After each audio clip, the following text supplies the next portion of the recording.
Bonjour, on est le 28 mai 2024, toujours avec une météo qui n'est pas forcément celle qu'on attendrait d'un mois de mai.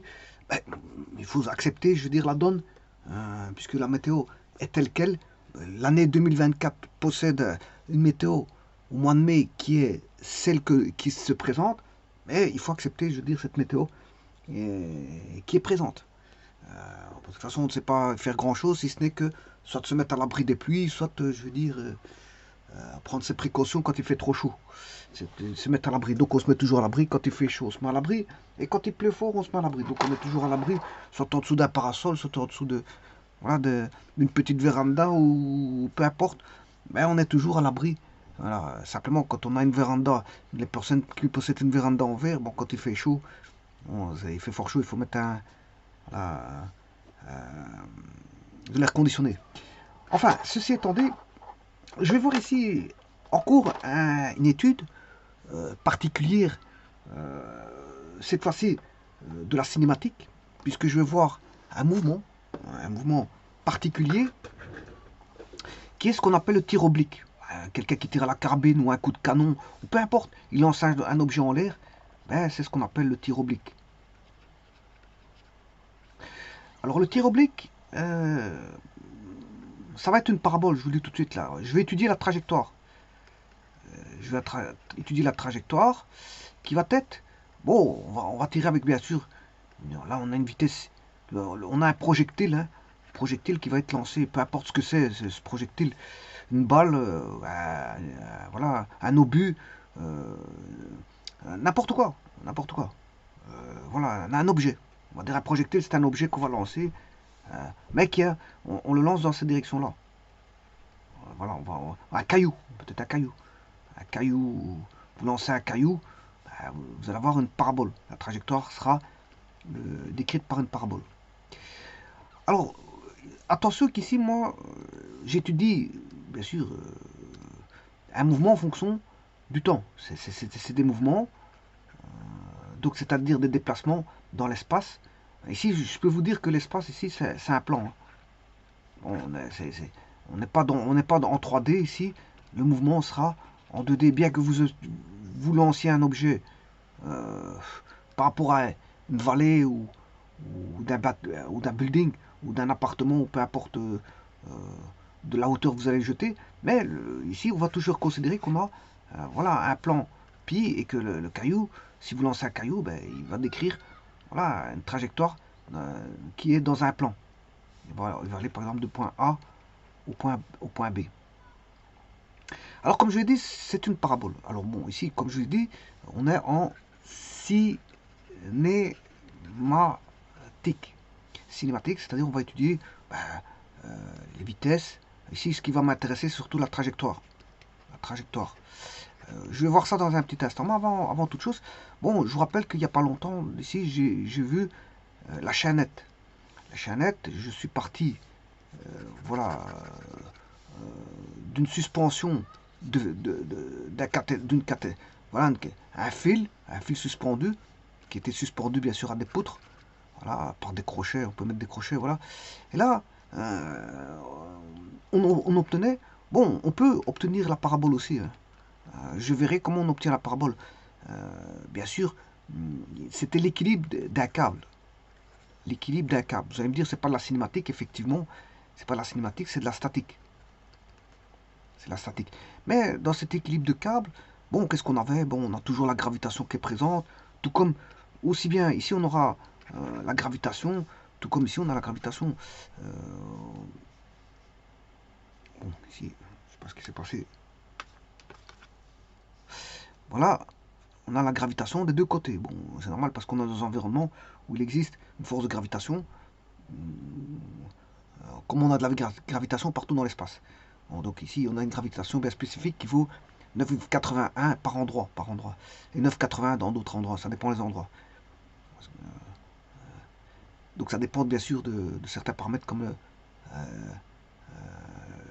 la localisation géographique. Alors,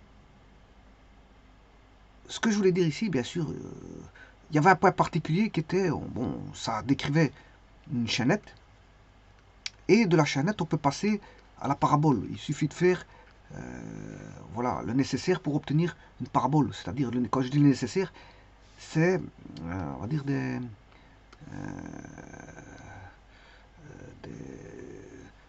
je sais pas comment est-ce qu'on peut dire, je n'ai pas le mot en bouche, mais bon, on peut faire des approximations, voilà.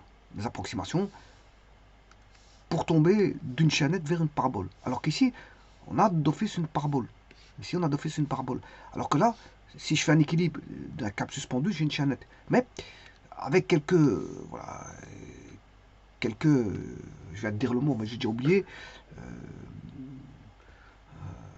Je sais plus le mot, j'ai oublié le mot. Enfin bref, on peut, voilà, approximation. Avec quelques approximations, on peut retomber sur une parabole. Mais pour ça, il faut réadapter les vraies équations de la chaînette, les réadapter pour obtenir les équations d'une parabole. Mais ça, je le ferai dans une vidéo, une vidéo à part. Parce qu'ici, le but, c'est de voir la cinématique, le mouvement, le tir oblique. C'est le tir oblique. Et donc, on va obtenir directement une parabole. Alors, je rappelle qu'ici, il y avait des points particuliers dans la chaînette. Bon, il y avait j'avais établi deux méthodes. Ici, on peut aller rechercher, voilà, la tension T0. On a d'office une tension parce que le câble est suspendu. Et donc, on a une tension qui est tangente dans tout le câble. Dans tout le câble, on a une tension. Et alors, bien sûr, venait le poids linéique. Hein, on fallait faire en sorte de prendre en compte le poids linéique par rapport à, voilà, un arc de courbe PS. Et donc, P, c'était le poids linéique fois voilà, une longueur d'arc de courbe. Et on avait un équilibre avec voilà, le poids PS. On avait un équilibre avec PS. T0 qui était un point particulier. Voilà. On se disait qu'ici on avait une tangente horizontale, c'est normal parce qu'on est à un minimum de la chaînette, et donc voilà, et donc on pouvait avoir la direction, voilà, la direction de T. On pouvait l'avoir facilement connaissant T0 et PS. Donc on va dire que ici c'est une tension, c'est une tension, ben, les tensions sont dépendantes, voilà, du poids linéique. De poids par rapport à une longueur d'arc de courbe. Par rapport à une longueur d'arc de courbe.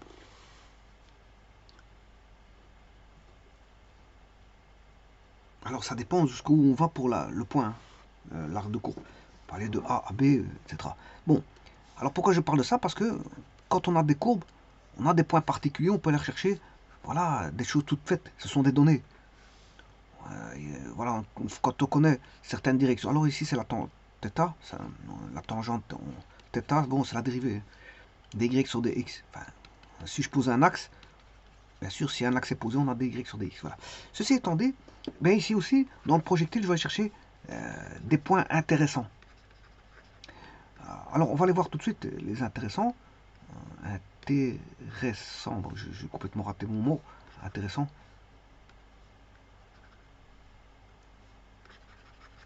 C'est des points qui sont intéressants pour l'étude et qui vont faire en sorte intéressant. Voilà. Point intéressant, on va aller voir là quelques-uns, puisque dans une parabole, on connaît les points spéciaux.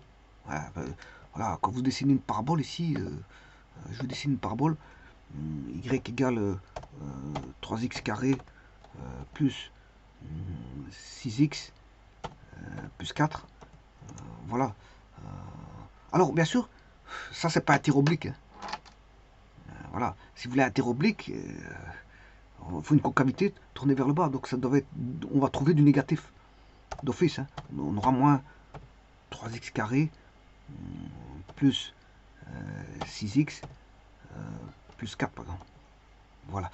Bon, mais là, le problème, c'est qu'il ne commence pas en 0. Il ne commence pas en 0. Donc, il faut qu'il y ait une racine qui soit 0. Donc, pour qu'une racine soit 0, il faut que j'élimine le terme, que le terme indépendant. Le terme indépendant, c'est l'ordonnée à l'origine. Mais j'aurai, moi, par exemple, moins 3x carré plus 6x plus 6x. Voilà, là, il commence en 0. Et alors, bien sûr, pour avoir un tir oblique, il commencerait... Alors, je pourrais mettre un A, un curseur A. Je mets un curseur A qui va aller de, bon, de moins 10. Alors, je ne prendrai pas les négatifs. moins 10, on va dire à moins 100, moins 100 à 0, par incrément de 1. Voilà, et ici je mettrai par exemple A. Le A est négatif. Alors vous voyez que si le A est négatif, j'ai une parabole grande ou petite en fonction du A. Alors maintenant je peux augmenter le B. On met 10 par exemple, voilà, j'augmente le B.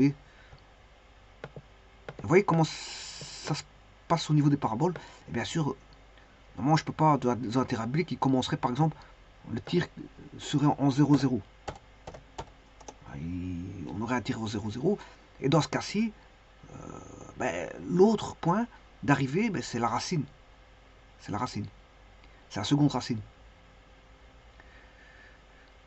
Donc ici, maintenant les points spéciaux, je peux aller chercher. Voilà. Bon, on a un maximum, on a 2 racines.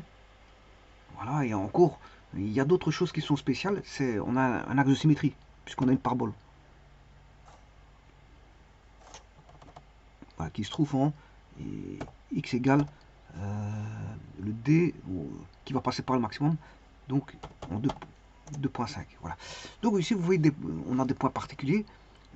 Quand on a une parabole, les points spéciaux, les points particuliers d'une parabole. Petit instant, parce que j'essaie d'ouvrir une page. Voilà. Quand on a une parabole, alors, donc on a déjà une courbe, on a une courbe tournée vers, une concavité tournée vers le bas. Ça c'est déjà une chose. Pour le tir oblique, hein, pour le tir oblique. Donc on aura un A qui est négatif, c'est la concavité.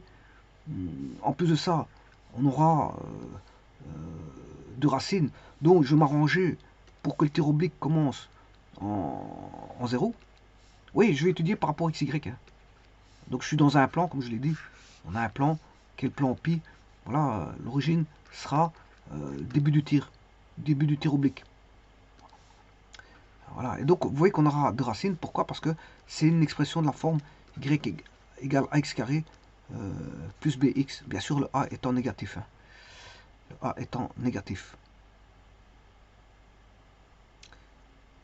Voilà, parce qu'on a une concavité, la concavité tournée vers le bas. Alors, on aura d'office un maximum donné par la dérivée, hein, dérivée première. Bien sûr, il faut pour ça que j'ai la courbe y égale f de x. Une fois que j'ai y égale f de x, chose qu'on n'a pas tout de suite. Pourquoi on n'a pas tout de suite ça? Justement, il y a un problème de temporel ici. On est dans un problème d'espace-temps. C'est la cinématique, hein, je vous le dis tout de suite. On est dans un problème d'espace-temps. Et le problème dans l'espace-temps, c'est pas mathématique. Voilà. Voilà.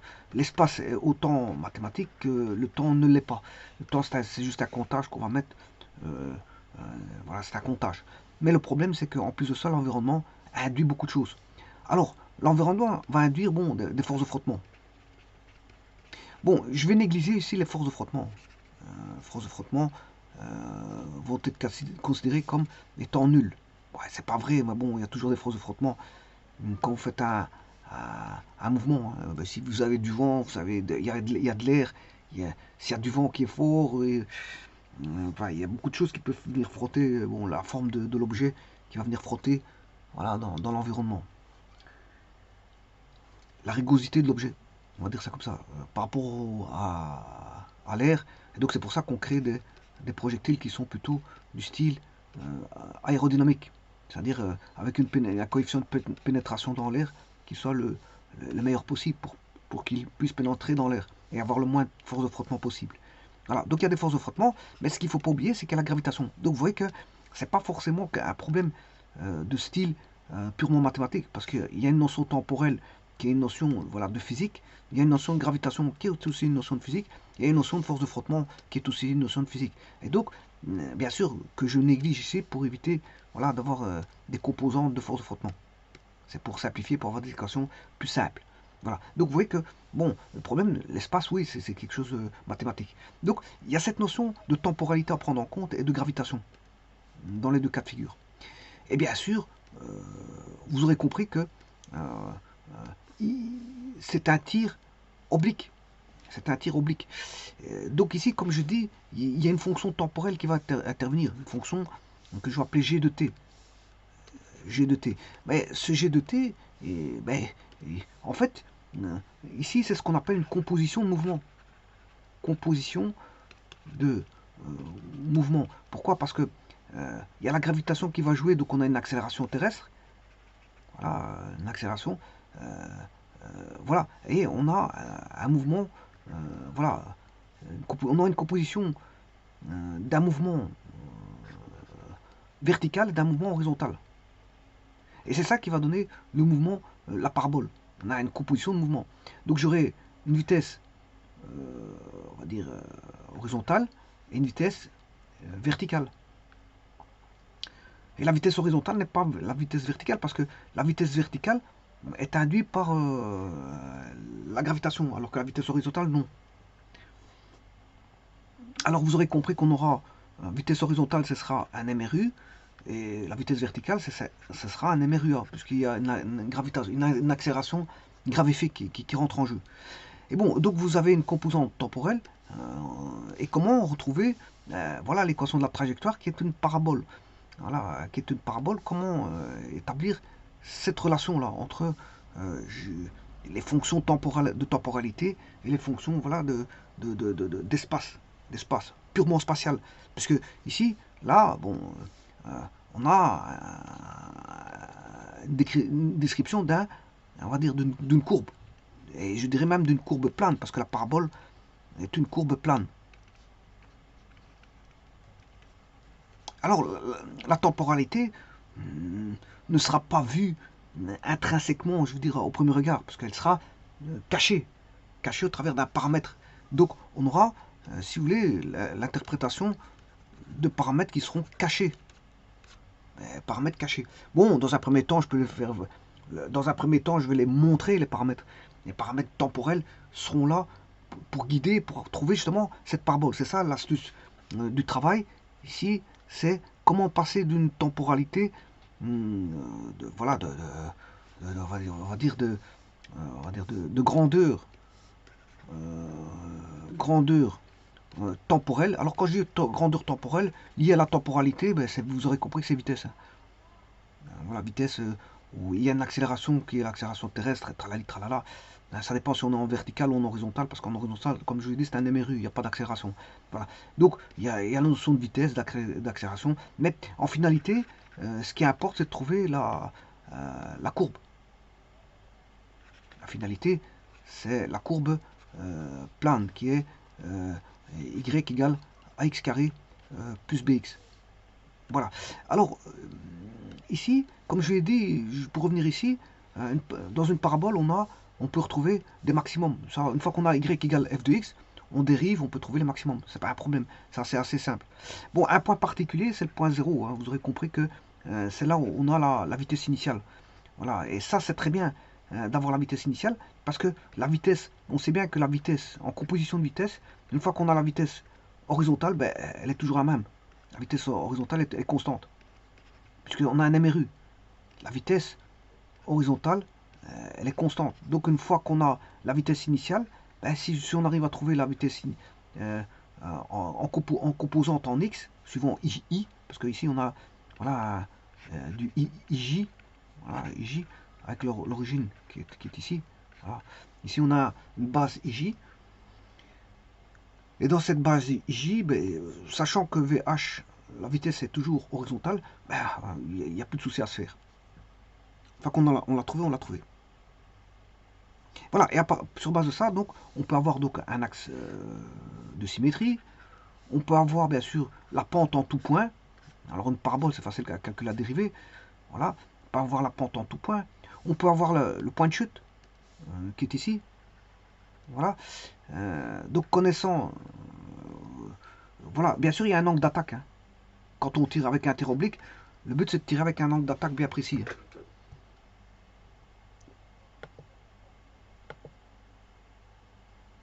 Donc l'angle d'attaque est très important ici.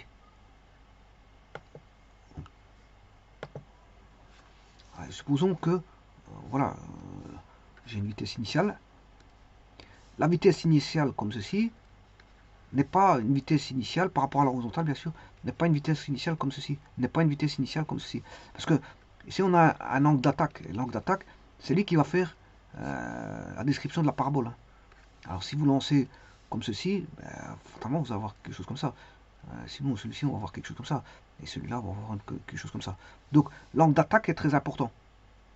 Alors maintenant si vous faites un angle d'attaque comme ceci, vous avez, voilà, on n'a plus un mouvement parabolique. Hein, là c'est particulier puisque vous allez avoir un mouvement de bas vers le haut. Donc c'est comme une chute libre. Vous allez lancer puis ça va chuter. Vous allez avoir une chute libre. C'est un cas particulier. C'est un cas particulier. Donc lancer verticalement, un lancer vertical, c'est un cas particulier de voilà d'un tir oblique. Et vous voyez bien qu'il y a un tir oblique ici. Hein.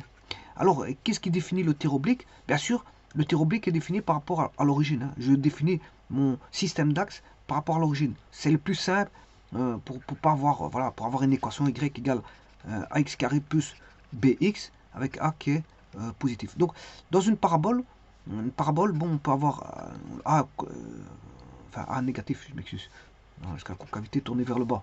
Alors que dans la chaînette, la concavité tournée vers le haut. Voilà, dans la chaînette, si je retraduis en une parabole par approximation, ben, la chaînette elle est comme ceci. Alors que la terre oblique c'est comme ça. Voilà. Donc c'est des principes de physique. Si vous lancez un projectile, vous n'allez pas avoir autre chose que voilà. Sauf si maintenant vous mettez une propulsion. Une propulsion, à ce moment-là, vous pouvez faire un peu n'importe quoi comme ceci. Mais ici, c'est pas une propulsion, voilà, c'est un lancer. C'est un jet, une espèce de jet. Voilà. Ici, quand je dis l'énergie de propulsion, elle est juste là. Elle est lancée ici. C'est pas que l'énergie de propulsion, elle est pas là, là. Parce qu'ici, à ce moment-là, elle peut faire n'importe quoi. Si l'énergie de propulsion elle est toujours mise en œuvre, bon,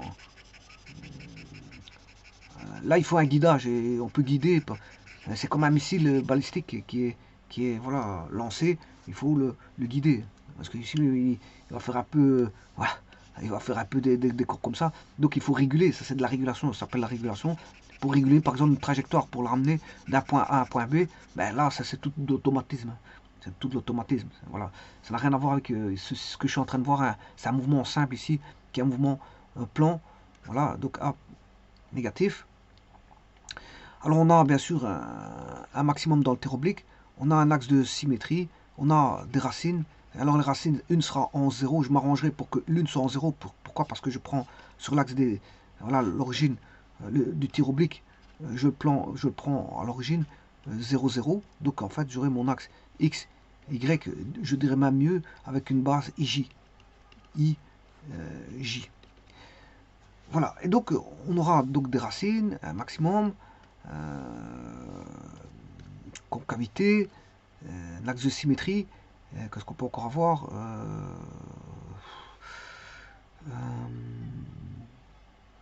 donc ça c'est la dérivée. Concavité c'est dérivée seconde. Dérivée seconde, maximum c'est dérivée première. Bien sûr on a un domaine, mais le domaine va dépendre des racines. Hein, parce que le domaine il va aller d'un point A, voilà, d'un point A à un point B. Donc le domaine va être défini par de A à B. Voilà, et puis il va stopper sa trajectoire quand il sera au sol. Donc ici, si je considère que c'est le sol, ben, le domaine il va aller de la première racine qui est A à la seconde racine qui est B. Donc il y a un domaine, il y a qui va aller des racines x égale 0 à l'autre racine. Alors, vous voyez bien qu'ici, pour trouver la racine, c'est facile, parce que j'en ai déjà une qui est connue. Elle est toujours la même, c'est celle-ci. Si je mets, voilà, la vitesse initiale, le tir oblique démarre en 0, 0, ben, vous voyez bien qu'ici, je peux écrire ax plus b. Et donc, je peux trouver la première racine qui est x égale 0. La deuxième, on peut la trouver. Là, c'est simple. Vous résolvez ax plus b égale 0. Donc j'ai juste mis x en évidence pour obtenir x plus b. Et donc la seconde racine, je peux la trouver. Par exemple, dans ce cas-ci, la seconde racine, ben, si je mets, bon ça c'est la courbe ici, voilà, moins 2x, moins 2x plus 10 égale 0, donc moins 2x égale moins 10, 2x égale 10, donc x égale 5. Effectivement, le c tend au point 5, 0. Donc la seconde racine, je peux la trouver assez simplement. Voilà. Mais il faut pour ça, il faut que j'ai la courbe. Voilà, moi je veux partir, pour l'instant, la courbe c'est la finalité. Hein, parce que je vais partir de temporel pour avoir la courbe y égale f de x. Et puis, vous pouvez faire une étude complète de cette courbe-là. Une étude complète, hein, comme je l'ai dit, en cherchant voilà, dérivée seconde, qui est la concavité, A sera d'office négatif. On aura deux racines, le domaine va aller de A à B qui sont les deux racines. Les racines, on les obtient par y égale ax carré plus bx. Il n'y a pas besoin de faire le delta là-dessus, parce que vous mettez x en évidence, et vous allez avoir a plus b, ax plus b, je m'excuse. Bon, c'est parce que c'est pas que j'ai oublié, mais j'ai été un peu trop vite. Voilà, ax plus b. Donc, ce qui veut dire que si vous voulez les racines, vous avez un produit nul. Donc, vous allez avoir ax plus b égale 0. Donc, ax égale moins b. Et ce qui va dire que x égale moins b sur a. Moins b sur a. Voilà. Donc, c'est assez simple de trouver les racines. Hein. Bon, voilà. Alors, la dérivée première, on va voir l'axe de symétrie. On va voir l'axe de symétrie. Et bien sûr, la dérivée première va vous donner le maximum. Et alors on peut avoir des pentes, en différentes pentes. Si vous voulez calculer les pentes en certains points, ben vous faites la dérivée, et vous calculez la dérivée en un point, vous aurez la pente de la tangente au point précité que vous cherchez. Alors maintenant j'en ai assez dit, je vais calculer maintenant comment on appelle ça. Donc je vais partir à partir d'équations temporelles. Bien sûr, dans l'espace, c'est-à-dire je vais introduire la vitesse. D'autant plus qu'on sait qu'on a une vitesse initiale, V0.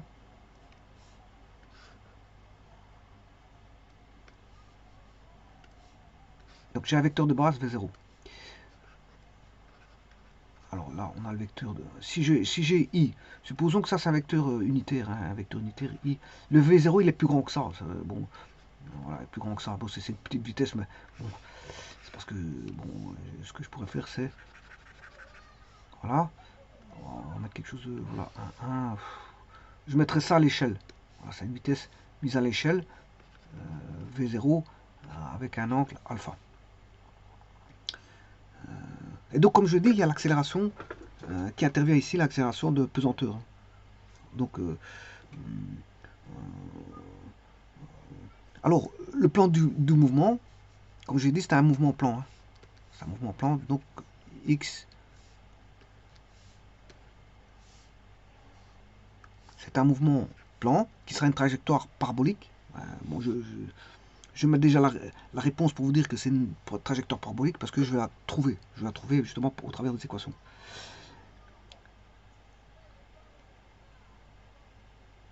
Alors, donc, OX est considéré comme étant le plan horizontal. On va dire que c'est le sol. Et EY, bien, c'est la verticale au sol. Et que le projectile soit lancé à partir de, comme je l'ai dit, l'origine. Et la trajectoire va faire une parabole. Voilà, et là on a le point de chute. Point de chute. Bien sûr avec son maximum. Donc le projectile est soumis bien sûr à l'action, seulement à l'action de la pesanteur. Donc on a la gravitation G qui va intervenir. Et donc, comme on sait bien, dans ce cas-ci, l'accélération suivant la direction horizontale est nulle. Parce que là, si je mets I, J, ben, si je décompose G dans, voilà, sur Y, ben, ça fera G. Ben, si je décompose sur X, ça fait 0. Le vecteur G est vertical, donc il n'a pas de composante en X. Il n'a pas de composante en X.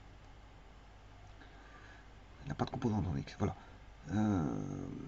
Et donc, qu'est-ce que je peux dire du V0? Ben, le V0, il est décomposable suivant I et suivant J. Donc on aura V0,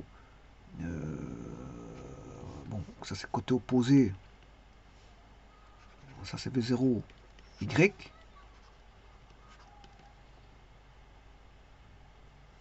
celui-ci c'est V0x. Donc V0, vecteur V0, qu'est-ce qu'il vaut? Il vaut V0xi plus V0yj. Voilà, attention que ce sont des vecteurs. Donc, on va dire que c'est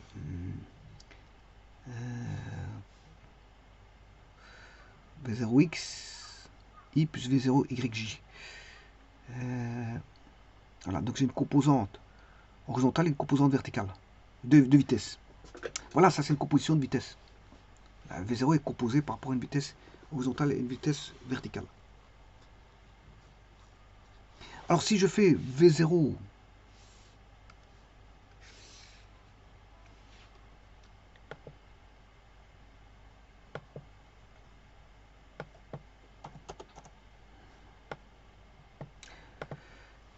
côté adjacent V0x sur, en norme, bien sûr, V0, ça c'est côté adjacent sur l'hypoténuse, c'est le cosinus alpha.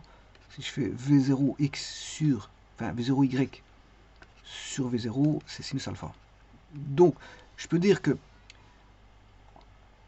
V0x, c'est V0 cosinus alpha i plus V0 sinus alpha j.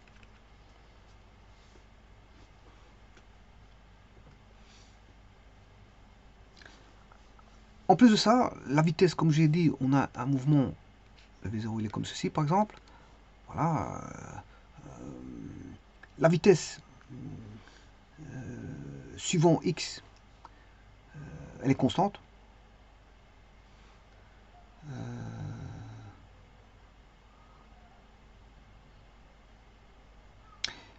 La vitesse suivant x, la vitesse horizontale est constante. Pourquoi? Elle est constante parce qu'il n'y a pas d'accélération en x. La vitesse horizontale, il n'y a pas d'accélération, je vous l'ai dit tout à l'heure. Il n'y a pas d'accélération, donc la vitesse horizontale est constante. Donc ce qui veut dire que l'accélération horizontale, elle est nulle. C'est normal parce que c'est la dérivée de la vitesse horizontale qui, elle, est constante. C'est la dérivée d'une constante. La dérivée d'une constante, ça fait 0. Donc l'accélération horizontale est nulle. Alors comment je pourrais mettre l'accélération horizontale? Ben, c'est la dérivée de la vitesse suivant x par rapport au temps. Voilà. C'est la dérivée de la vitesse par rapport à x par rapport au temps. Et maintenant, l'accélération suivant y, qu'est-ce qu'elle vaut?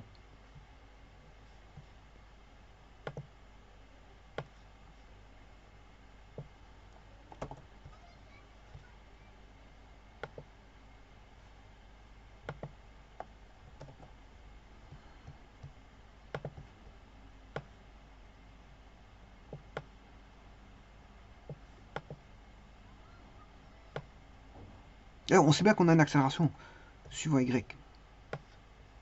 Donc je vais réécrire plus ou moins la même chose, mais avec une accélération. Quand je dis la même chose, c'est par rapport à la verticale, bien sûr.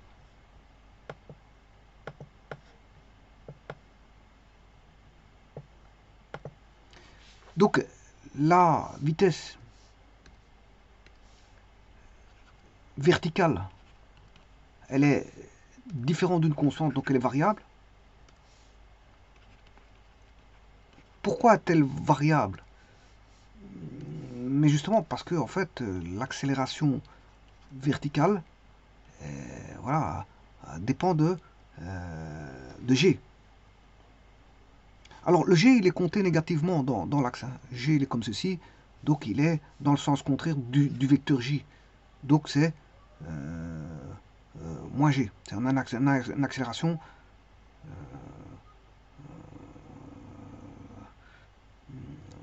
oui, attention que c'est pas une accélération, c'est une vitesse variable, mais c'est une accélération constante. Différente de 0, bien sûr. Hein. Donc l'accélération verticale, elle est différente de 0, mais elle est, on va dire, constante. Donc ce qui implique que la dérivée par rapport à la vitesse verticale provient, si je fais l'intégration, hein, l'intégration, ben, on aura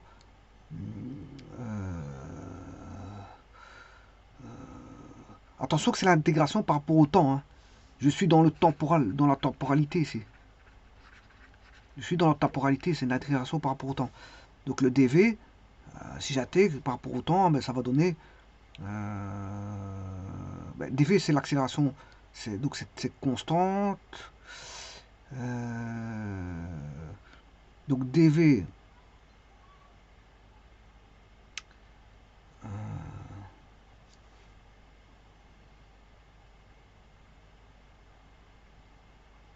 attention qu'ici il y a quelque chose qui va pas, c'est dv sur dt. dv sur dt.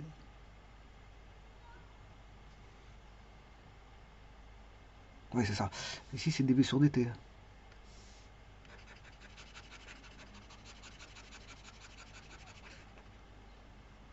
Puisque Vm est constante, c'est dv, c'est par rapport au temps, c'est par rapport à une temporalité. Ici, je sais pas ce que j'ai marqué, mais c'est une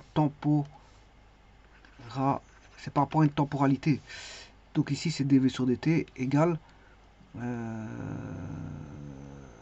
0. Par contre, ici, par rapport à la temporalité dt,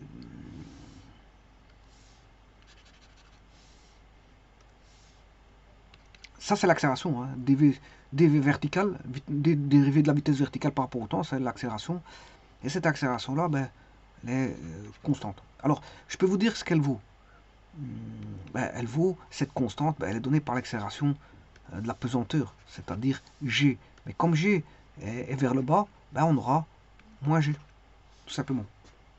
On aura moins g. Voilà, et donc on part de ça. On part de ça. C'est-à-dire qu'on connaît la vitesse, on sait bien qu'elle est constante, donc on connaît l'accélération. Et connaissant l'accélération, maintenant je vais revenir sur des choses plus connues, parce qu'en fait, ceci, la vitesse, elle est connue ici. Puisque je connais le V0. Et le tir oblique, on connaît le V0, on connaît l'alpha. Voilà, on connaît. Voilà. Et donc ce qui va rester constant, ici, c'est le V2X. Parce que, voilà, en vitesse horizontale, elle est toujours la même. La vitesse horizontale est toujours la même. Donc, la vitesse horizontale, c'est celle-ci, V0 cosinus alpha. Donc, on aura toujours V0 cosinus alpha en, on va dire, comment dire, en horizontal. En vertical, c'est pas vrai. En vertical, c'est pas vrai. Bon, mais on peut traiter ceci. Alors maintenant, à partir de là, on peut tout faire. Parce que c'est le point de départ voilà, de développement. Donc, qu'est-ce qu'on peut dire? On vient de dire que la dérivée par rapport à x, par rapport au temps, elle est nulle. On a dit que la dérivée par rapport à y, par rapport au temps, est égale à moins g. Ça, ce sont les accélérations. Hein. Je rappelle que ce sont les accélérations. Ben, je peux trouver les vitesses. Comment je peux trouver la vitesse? Mais en intégrant.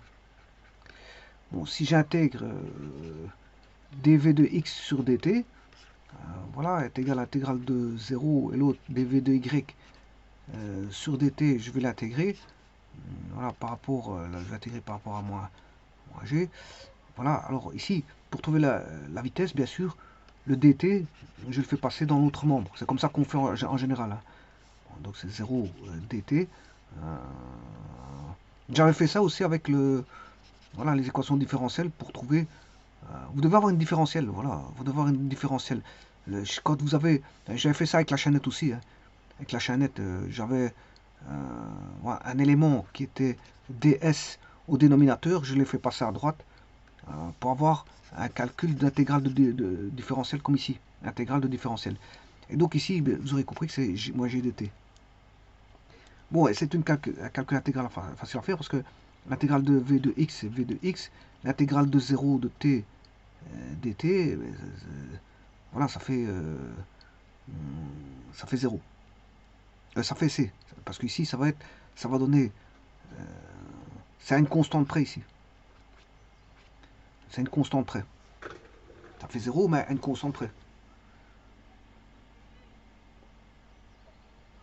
Voilà, donc je vais appeler C1 parce que l'autre il va introduire une constante aussi.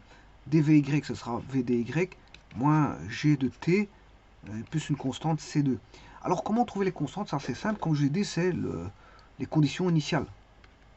Les conditions initiales, comme j'ai dit, on a un vecteur V0, un vecteur V0, voilà, un vecteur V0 dont 1 est toujours constant, sa vitesse horizontale. Et donc, je peux trouver la constante C1. La constante C1, je peux la trouver, puisque sa vitesse constante horizontale, c'est-à-dire que c'est V0 de x, c'est-à-dire V0 cos alpha. V0 cos alpha. Donc ici, vous aurez V0 cos alpha, voilà, j'ai la vitesse. Donc, les accélérations sont identifiées. Voilà, j'ai les accélérations. Les accélérations sont connues. La vitesse, j'en connais déjà une. Et je peux trouver l'expression de la vitesse suivant y. Parce que suivant y, j'ai aussi une constante, vy moins gt plus, voilà, une constante. Là, ici, c'est constant. Alors, je vais aller aussi à l'origine, pour aller rechercher, je vais identifier le C2 par rapport à des conditions initiales. Hein. Les C1, C2 sont trouvés par rapport aux conditions initiales, c'est-à-dire à l'origine. Et à l'origine, bon, j'ai vecteur V0. Et donc V0 est connu, voilà, en direction. Donc, et là, je vais chercher le V0 sinus alpha ici. Voilà. Comme ça, j'ai tout. V0 sinus alpha. Voilà. Et là, j'ai la vitesse. Maintenant, qu'est-ce qu'il faut faire? Ben, je peux avoir l'espace. Le problème, il y a un petit problème ici. C'est ça que je vous disais tout à l'heure. Il faut trouver une trajectoire. On va la trouver, c'est pas un problème. Hein. C'est assez simple pour trouver ça. Le tout, qu'est-ce qu'on doit trouver? Le tout, c'est de savoir qu'on doit trouver un mouvement plan donné par une composition vectorielle d'une vitesse v0 suivant x et y qui va donner une parabole. On sait bien qu'on va avoir une parabole, donc c'est un mouvement plan. La trajectoire est parabolique, mais elle est donnée par rapport à un mouvement plan, c'est-à-dire dans un plan OXY. Voilà. Mais le problème ici, vous aurez compris que moi, ce que j'ai une vitesse suivant x et j'ai une vitesse suivant y. Bon, donc j'ai une vitesse suivant x et j'ai une vitesse suivant y qui est fonction du temps. Qui est fonction du temps. Le tout, c'est de trouver ici le x en fonction du temps. Là, trouver le y fonction du temps et puis éliminer le temps. Une fois que j'ai éliminé le temps, j'aurai y égale f de x tout simplement. Donc c'est éliminer le paramètre tout simplement. On va éliminer le paramètre. Et c'est ça le petit jeu qu'il faut faire pour avoir la trajectoire dépendant de deux compositions, parce qu'ici on a bien deux compositions, hein, une composition d'accélération vitesse et position suivant x en fonction du temps, et une accélération vitesse et position y en fonction du temps. Tout, c'est de ramener tout par rapport à une trajectoire dans un plan pi qui est OXY et qui ne fait pas référence au temps. Le temps est caché, sera caché par un paramètre qui n'apparaîtra pas. Et donc j'aurai l'équation de la parabole qui va jaillir de ce fait-là. Eh bien, le tout, il faut trouver le x de t et y de t. Mais il ne reste plus que ça, puisque en fait, c'est la loi de... Ici, j'ai la loi de l'accélération en fonction du temps. Voilà, en fonction du temps. Et là, j'ai la loi de la vitesse en fonction du temps. Voilà. Et maintenant, ce qu'il faut faire, c'est trouver la loi de l'espace en fonction du temps. Pour bien sûr x et pour y, parce qu'on sait bien que c'est une composition en x, y. Alors, je possède la vitesse qui est V0 cosinus alpha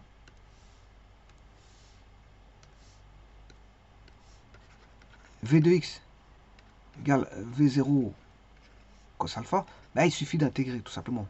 Puisque là, c'est la vitesse c'est dx par rapport au temps. Donc V0 cos alpha. Et alors, comme je l'ai dit, il faut toujours multiplier le dénominateur de chaque membre pour trouver l'équation différentielle. V0 cos alpha dt. Et là, maintenant, je peux intégrer. C'est l'intégrance, la plus simple des intégrales différentielles qui est, on va dire, variable séparable. On a la variable dx ici, la variable dt ici. C'est la variable, équation différentielle à variable séparable. Voilà, bon, c'est la plus facile. Bon, j'ai appliqué cette méthode-là, la variable séparable, dans la chaînette. Bon, j'avais la méthode 1, méthode 2. Méthode 1, ben, je veux dire, je l'ai appliqué 2 fois dans la méthode 1, je crois. Et je crois une fois dans la méthode 2. Une fois dans la méthode 2, c'est la variable séparable. Alors maintenant, bon, tant que je suis dans la continuité voilà, d'écriture, des vitesses, ben, je vais écrire aussi pour les y. Alors pour les y, c'est moins gt v sinus alpha, moins gt plus sinus alpha, v0 sinus alpha. Alors je vais vous dire quelque chose. Déjà de 1, le alpha il apparaît, c'est le tir oblique. Vous voyez les composantes v0 et alpha apparaissent à tout bout de champ, parce que c'est quelque chose de fondamental.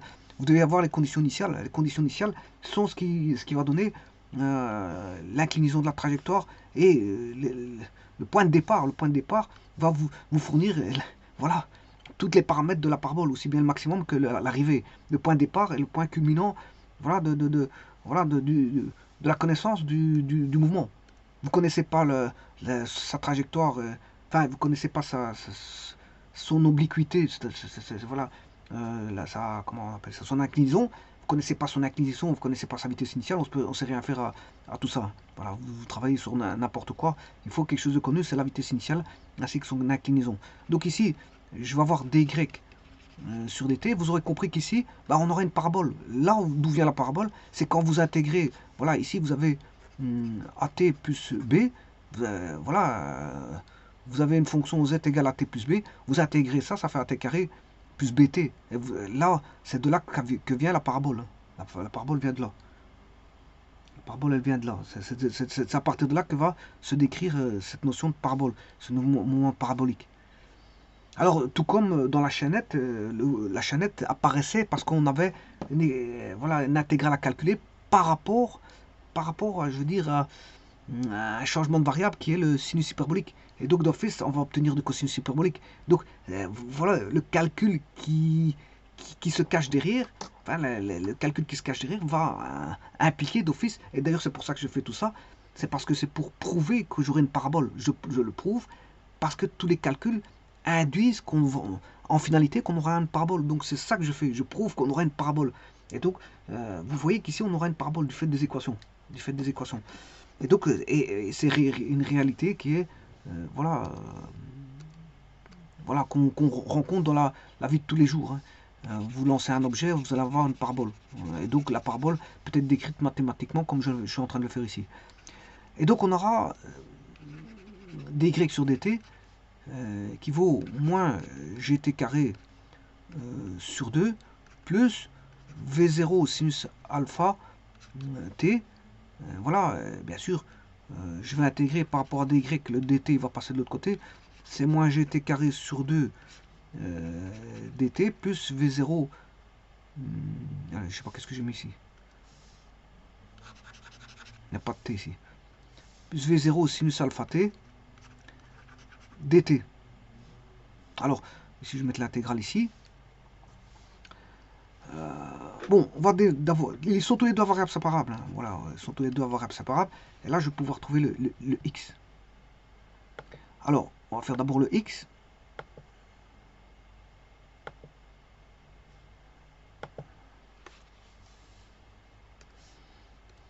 Alors, on sait bien qu'on a x égale, bon, différentiel de x, v0 cosinus, v0 cosinus alpha. Ici, j'ai déjà dérivé, hein, j'ai déjà primitivé la gauche. Hein, primitif de dx, ça fait dx. Comme ici, primitif de dy, c'est y. Hein. Bon, je fais déjà la partie gauche. Comme ça, c'est fait. Bien sûr, ici, attention que normalement, j'ai un dt, ouais. Et donc, je primitivise par rapport à dt, bon, ce qui est assez simple, puisque v0 cosinus alpha étant une constante, je vous l'ai dit au départ, n'est pas dépendante du temps. Donc, je vais intégrer par rapport à dt. Vous voyez que c'est très simple, c'est v cosinus alpha t. Donc, j'ai le mouvement en x par rapport au temps. Alors, là, je ne pourrais pas dessiner par rapport au temps. Voilà. X. Maintenant, ça, c'est une chose.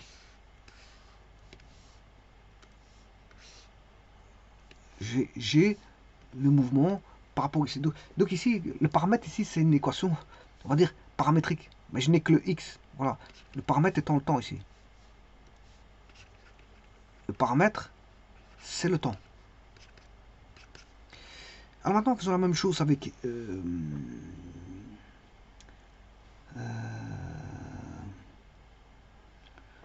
oui, attention qu'ici, j'ai oublié une constante. Hein. C'est normal qu'il y ait une constante qui va intervenir. Bon, pas aller trop vite non plus. Je vais déterminer la constante après. V0 cosinus alpha t plus une constante que je vais appeler C3 parce que tantôt j'avais déjà appelé C1, C2 les constantes. Alors maintenant, je vais faire la deuxième.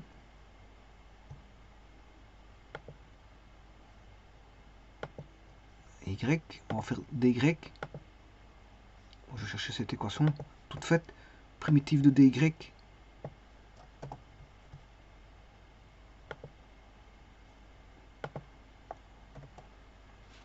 Alors, primitive de dy, c'est y. Hein. On fait déjà la partie gauche.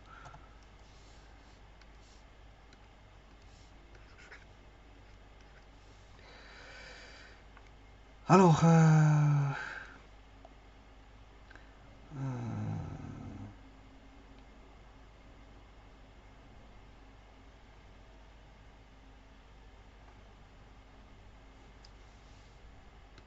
comment ça se fait que j'ai déjà du carré. Moi j'étais. Oui, ici j'avais. Je sais pas qu'est-ce que j'ai fait ici. Ici j'ai déjà intégré. Je l'avais déjà intégré ici. Enfin bref. Moi j'étais. Ça c'est pas. C'est des Y sur des. C'est la vitesse. Hein. Ça reste moi j'étais. Ouais, j'avais déjà fait le calcul. Je sais pas pourquoi j'ai fait le calcul. Bon,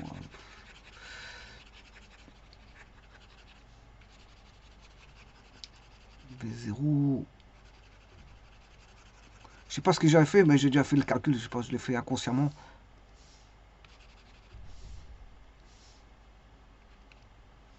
Ouais, parce que ici, ça reste la vitesse. Hein. Ça reste la vitesse, donc dy sur dt, c'est la vitesse. La vitesse, moi j'étais. Moi j'étais. Voilà, donc ici, si vous voulez, je dois réécrire moi j'étais.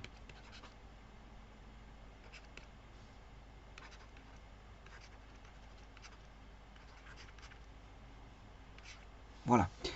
Donc je peux pas faire ce que j'ai fait là. Voilà, j'étais un peu trop vite. J'étais un peu trop vite. J'étais un peu trop vite parce que c'est justement ici qu'il faut primitiver. Je l'avais déjà fait inconsciemment sans faire exprès auparavant. Voilà, donc bien sûr le dt, il faut que je l'écrive correctement. Voilà, donc on a moins g, intégrale de t, différentielle de t, plus v0 sinus alpha,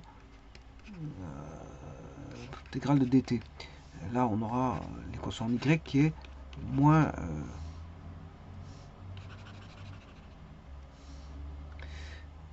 moins gt carré sur 2 plus v0 sinus alpha t. Voilà, plus une constante c4, parce que j'ai déjà 4 constantes. Bon, et maintenant, je peux mettre les équations paramétriques.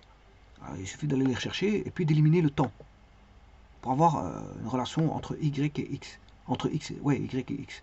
Pour avoir y égale f de x.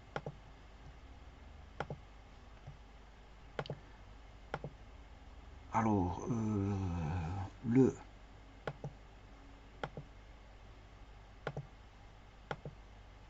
Voilà. Je vais aller chercher celui-ci. On a le x avec le paramètre t.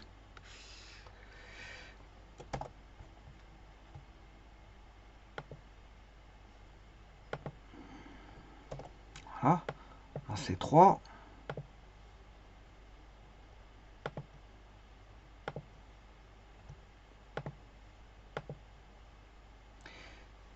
C'est celui-ci. Donc on a x, y en fonction de t. Donc j'ai l'équation paramétrique en fonction de t. Bon. Et donc j'écrirai avec une accolade ceci. Et donc le paramètre c'est t. C'est l'équation paramétrique. Hein. C'est l'équation paramétrique de la trajectoire.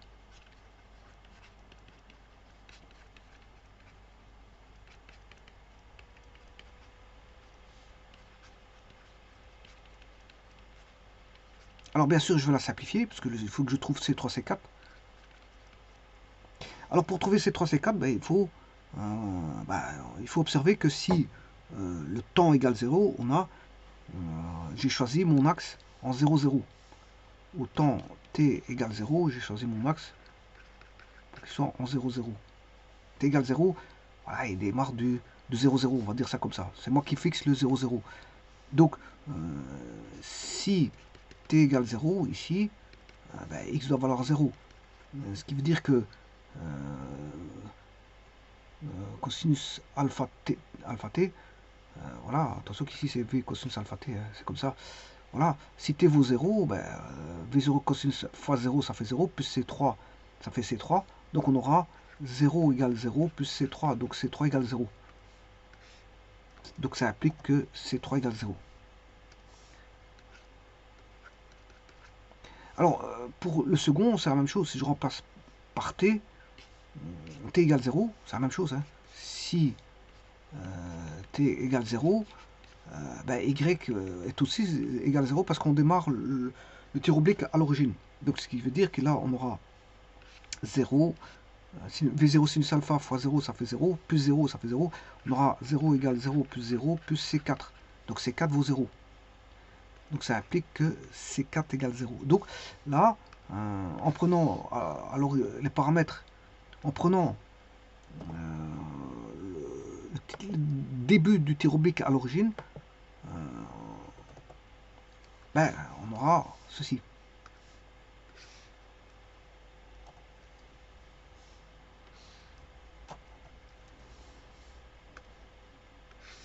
C'est les équations paramétriques. Donc équation paramétrique du tir oblique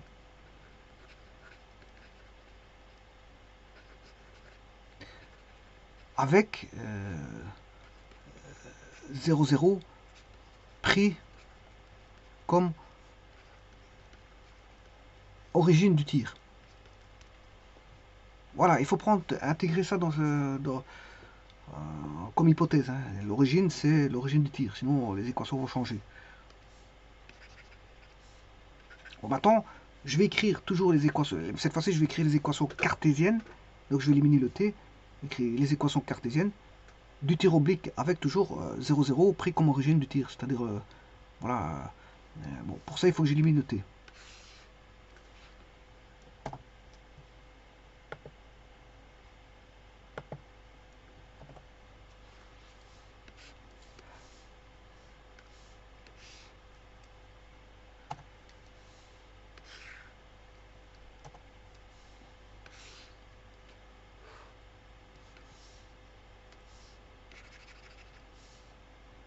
Donc je vais tirer le t de la première équation, qui est celle-ci. J'ai la deuxième équation. Si je tire le t ici, ça fait x sur v0 cos alpha. Ben voilà, donc il suffit d'écrire y égale moins g. On n'aura plus de t, hein, parce que voilà, on aura x sur moins g demi v0 cos alpha, bien sûr au carré, plus v0 sinus alpha. Le t, il vaut x sur v0 cos alpha. Alors là, il y a une... Et on aura sinus sur cosinus qui vaut tangente alpha. Donc là, on voit bien qu'on a du second degré. Hein. Donc on va voir y égale moins g sur 2v0 cos alpha x carré plus tangente alpha x.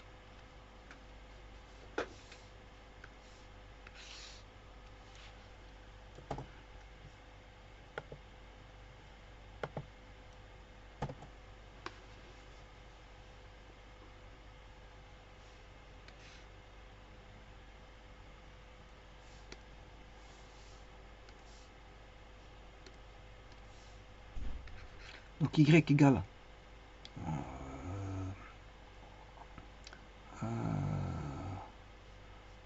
moins g sur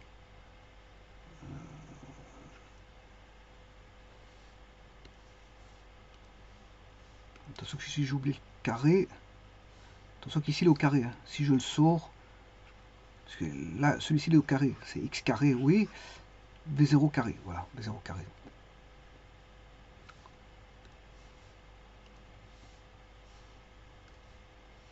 V0 carré cos carré alpha.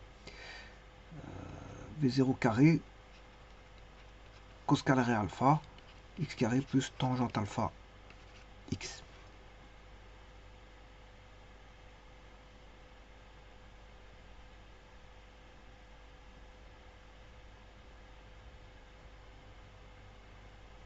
Alors maintenant je vais résumer.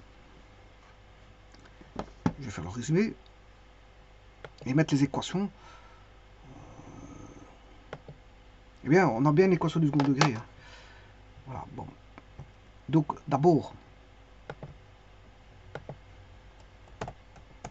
l'équation paramétrique du tir oblique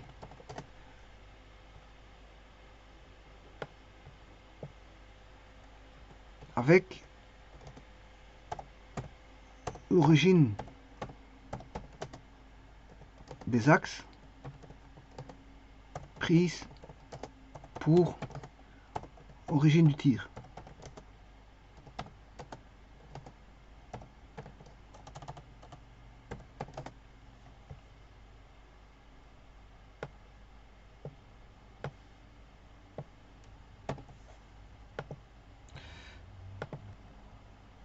Et puis, je vais mettre l'équation cartésienne tir oblique avec l'origine des axes prise pour origine du tir.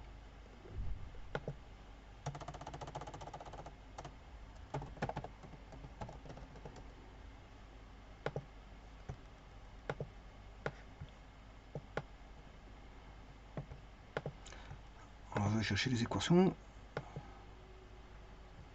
paramétriques. V égale V0 cos alpha t.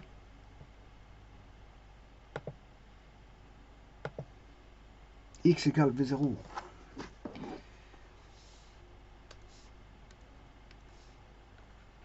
x égale V0 cosinus alpha t.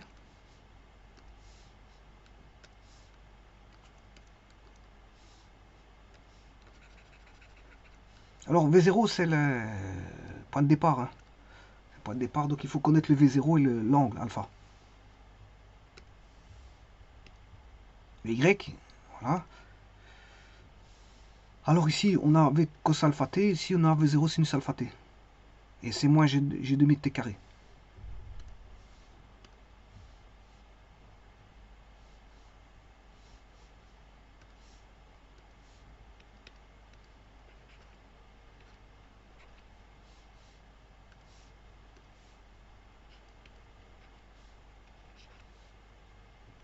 Ça reste une parabole. Hein. Pourquoi?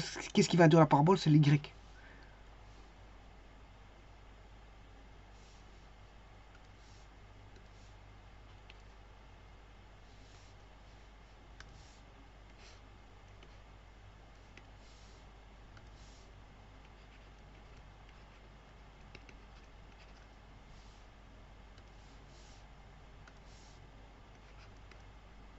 Voilà, ça c'est l'équation paramétrique du tir oblique avec l'origine prise, les axes prises comme origine du tir.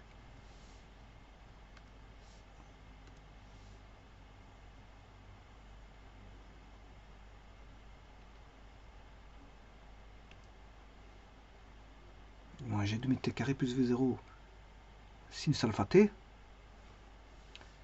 Et le dernier, c'est celle-ci, moins G V0 carré cos carré alpha.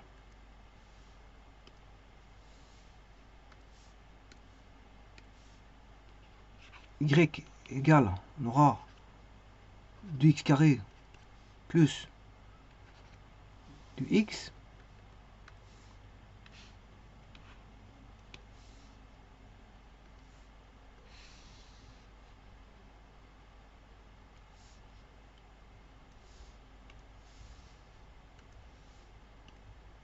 moins g v0 cos carré alpha.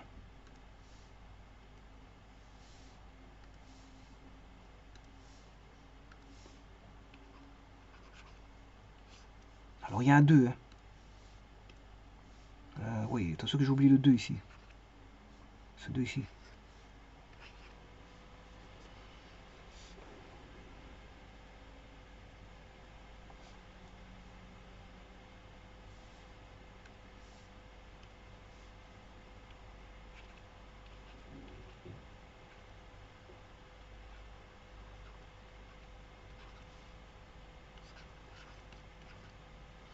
Voilà, et là on pourrait discuter un tout petit peu, voilà, parce que c'est intéressant de voir l'équation paramétrique. Vous voyez bien que c'est une équation du type y égale ax carré plus bx comme j'avais dit au départ. Voilà. Alors le A, de quoi est formé le A? C'est-à-dire la concavité. La concavité, elle dépend de la gravitation. Bon, la concavité est négative. Hein. Vous voyez que G étant positif, V0 étant positif, voilà, cos carré étant positif, tout est positif là-dedans, sauf le moins. C'est le moins qui fait que, bon, on a une expression ici. Je vais le montrer ici. Ceci, le moins là, c'est à cause de ce moins là que tout est moins, qu'on a, parce que G étant positif, V0 au carré étant positif, cos carré étant positif, le 2 étant positif. Donc, le moins ici va induire une concavité négative. Donc le A ici, il est, dans ce cas-ci, le A il est négatif.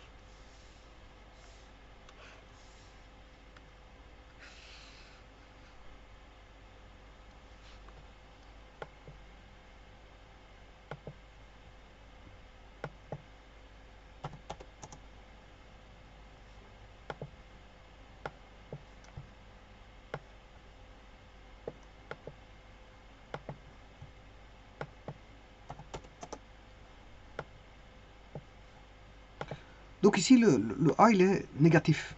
Le A est négatif du fait que tout ceci étant positif, il y en a moins. Bon, ça, c'est la première chose. En plus de ça, le A ne dépend que de la gravitation et du V0 cosinus alpha. Alors, je rappelle que le V0 cosinus alpha,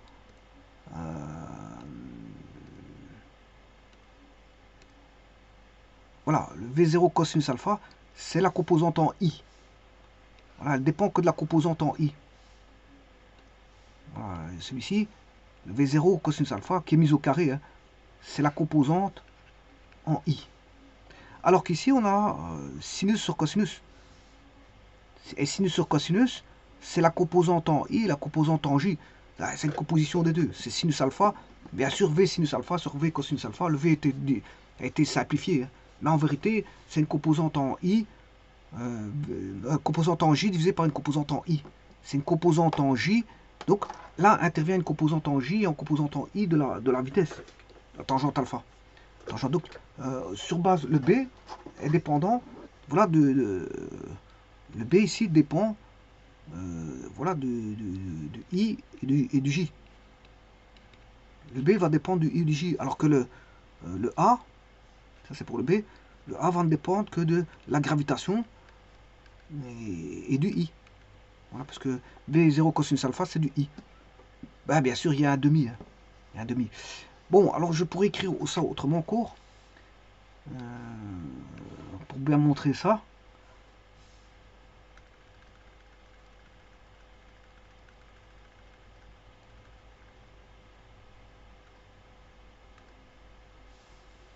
Alors comment est-ce que je pourrais écrire ça? Je pourrais écrire ça y égale moins. Alors je fais intervenir la gravitation ici. La constante 2 ici qui vient de l'intégrale. Hein.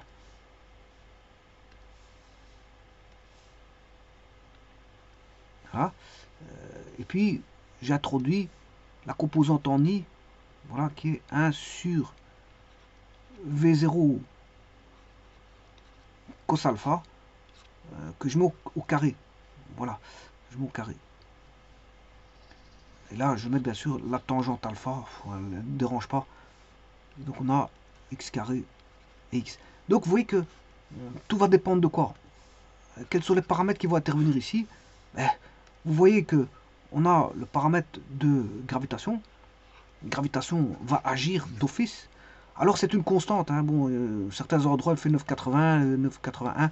Donc ceci c'est une donnée. Hein. C'est toujours une donnée. Donc si vous calculez G sur 2, ce sera une donnée. Hein.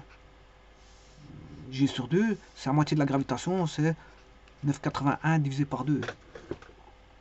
Donc ça c'est une constante si vous voulez, c'est une constante. Voilà, il y a toujours la même chose. Par contre, la définition de votre tir va dépendre de l'obliquité, de l'inclinaison de l'angle, mais aussi de la norme du V0. Parce qu'ici, c'est la norme du V0. Hein. Voilà, ici, on s'en fout de la norme. Elle est indépendante de la norme, parce que j'ai simplifié le V0 sur V0. Donc elle est indépendante de la norme. Elle dépend que tout simplement de l'angle d'inclinaison de la tangente alpha. Donc c'est-à-dire tangente alpha à l'origine. La tangente alpha à l'origine, c'est-à-dire c'est la pente de départ. C'est la pente, c'est la dérivée. Ça, c'est la dérivée à l'origine. Donc c'est le dy sur dx à l'origine. Si vous avez la pente, on peut trouver la pente à l'origine. Voilà, on peut avoir la tangente alpha, hein, l'inclinaison. Hein. On peut avoir l'inclinaison dérivant à l'origine. Voilà. Et donc ayant l'inclinaison à l'origine et ayant tout simplement le V0 cosinus alpha, ça suffit. C'est-à-dire la composante en I de la vitesse. Et bien sûr la norme, hein, parce que la norme elle est ici. Il faut la norme. Il faut V0, il faut l'inclinaison. Voilà, l'inclinaison c'est alpha. Une fois que j'ai l'alpha, je peux trouver le cosinus et la tangente. Hein. Une fois qu'on a l'angle d'inclinaison, on peut trouver. Simplement, il faut, comme j'ai dit, il faut connaître le V0 en norme. Hein. Il faut connaître le V0 en norme. Ici, ceci, il faut le connaître. Parce que sinon, vous n'aurez pas... Parce que l'équation, là, elle est dépendante de la norme de la vitesse. Vous voyez que c'est 1 sur V0. Et en plus, c'est l'inverse de la norme au carré. Hein. Et c'est ça qui fait le A. Le A de la parabole, c'est le G, le 2, le V0 carré, le cos carré alpha qui fait le A. Et qu'est-ce qui fait le B? Ben, c'est l'inclinaison. C'est la tangente de l'angle d'inclinaison, c'est-à-dire la dérivée au... Comment on appelle ça? C'est la dérivée au... Comment on appelle ça? À l'origine.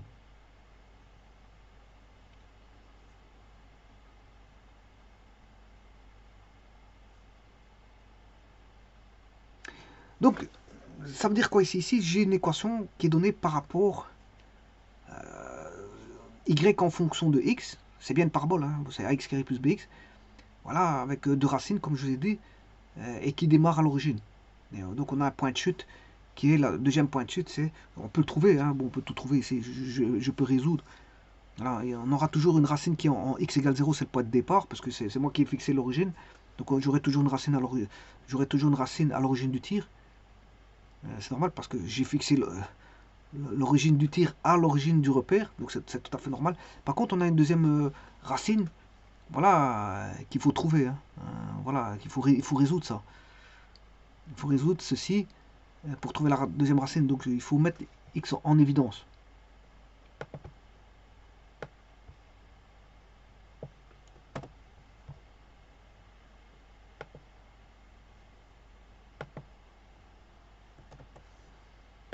Voilà, si vous mettez x en évidence,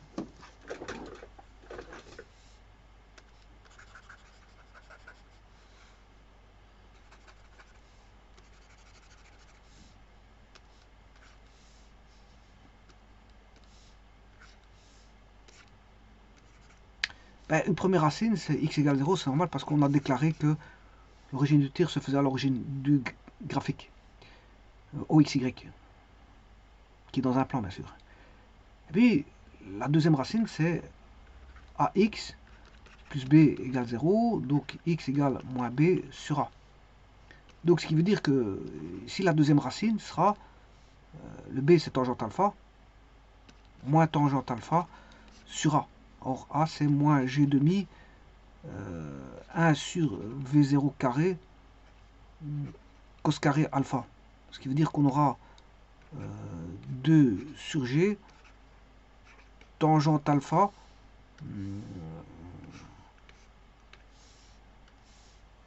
V0 carré cos carré alpha. C'est-à-dire c'est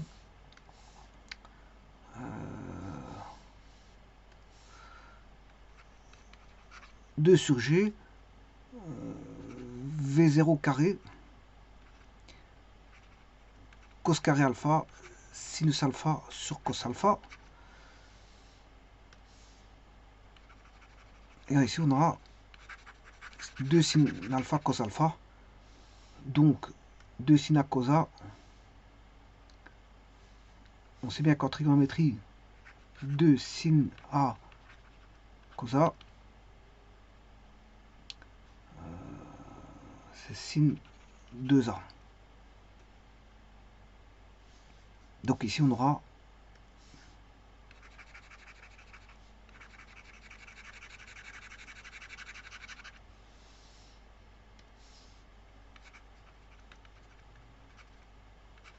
sin 2 alpha.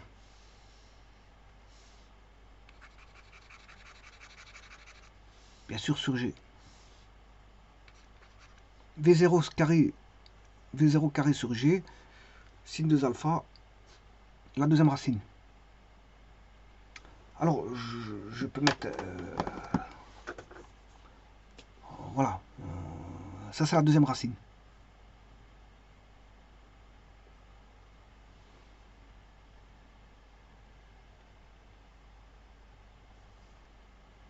Je vous remercie.